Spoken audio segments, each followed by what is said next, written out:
Greetings! Regardless of the military outcome of the war in Ukraine, one thing is certain: Russia is the big loser. Even if it manages to keep certain occupied territories or even conquer others, the price Moscow is paying for this imperialist adventure is catastrophic. For me, Russia is the loser, regardless of the territories it will control in the end. It could have all of Asia, all of Europe, or even all of America. But under a dictator like Vladimir Putin, Russians will continue to live poorly. The quality of life for Russian citizens will not improve if the regime keeps Donbas or other occupied regions. Russia already possesses a territory as large as a continent, but this vast space is managed in a disastrous way, remaining the most glaring example of inefficiency and corruption at the state level. Instead of using these resources to provide prosperity for its own citizens, the Kremlin squanders them on senseless wars and on fueling an illusion of imperial greatness.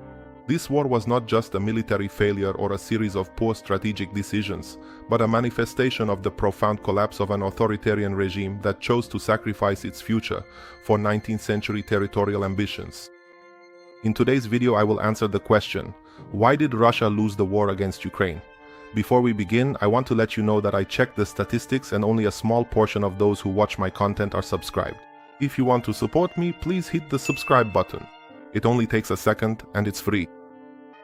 Back to the topic. What exactly is Russia doing, the great loser in the eyes of good, civilized and free people? Let's get started. Ukraine's heroic resistance.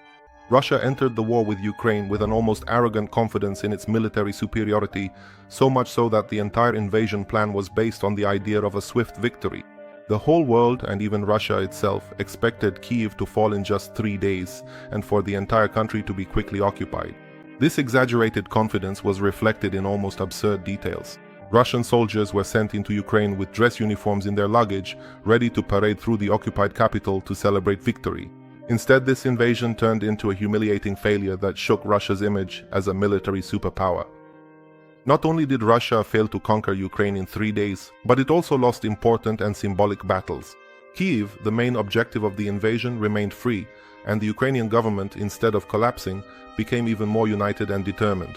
Instead of breaking Ukraine apart, the war strengthened its national symbol, turning it into a global example of resistance and courage. President Volodymyr Zelensky, who was initially viewed with skepticism by many, became an international symbol of dignity and determination.